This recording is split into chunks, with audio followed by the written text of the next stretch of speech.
പന്തീരങ്കാവ് ഗാർഹിക പീഡന കേസിലെ പരാതിക്കാരിയെ കാണാനില്ലെന്ന പരാതിയുമായി പിതാവ് ഒരാഴ്ചയായി യുവതിയെ കാണാനില്ലെന്ന് കാണിച്ചാണ് പോലീസിന് പരാതി നൽകിയത്. പോലീസ് എഫ്ഐആർ രജിസ്റ്റർ ചെയ്ത് അന്വേഷണം ആരംഭിച്ചു. പന്തീരങ്കാവ് ഗാർഹിക പീഡന കേസിൽ മൊഴി മാറ്റിക്കൊണ്ടുള്ള പെൺകുട്ടിയുടെ വീഡിയോ പുറത്തുവന്നതിനു പിന്നാലെ പെൺകുട്ടിയുടെ പിതാവ് പോലീസ് സ്റ്റേഷനിൽ പരാതി നൽകി. കഴിഞ്ഞ ഒരാഴ്ചയായി യുവതിയെ കാണാനില്ല എന്ന് കാട്ടിയാണ് വടക്കേക്കര പോലീസ് സ്റ്റേഷനിൽ പരാതി നൽകിയത്.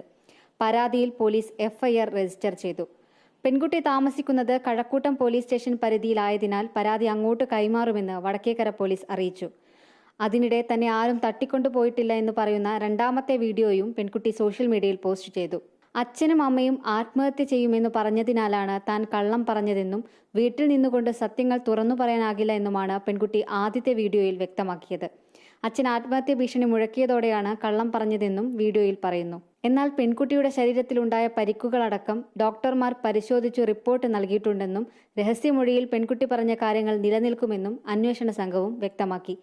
പെൺകുട്ടിയെ കാണാതായെന്ന അച്ഛന്റെ പരാതിയുടെയും കേസിലെ പുതിയ വെളിപ്പെടുത്തലിന്റെയും പശ്ചാത്തലത്തിൽ പെൺകുട്ടിയെയും കൂടെ താമസിക്കുന്ന ആളുകളെയും കണ്ടെത്തി മൊഴി രേഖപ്പെടുത്തുകയും കോടതിയിൽ ഹാജരാക്കുകയും ചെയ്യുമെന്നാണ് അന്വേഷണ ഉദ്യോഗസ്ഥർ പറയുന്നത്.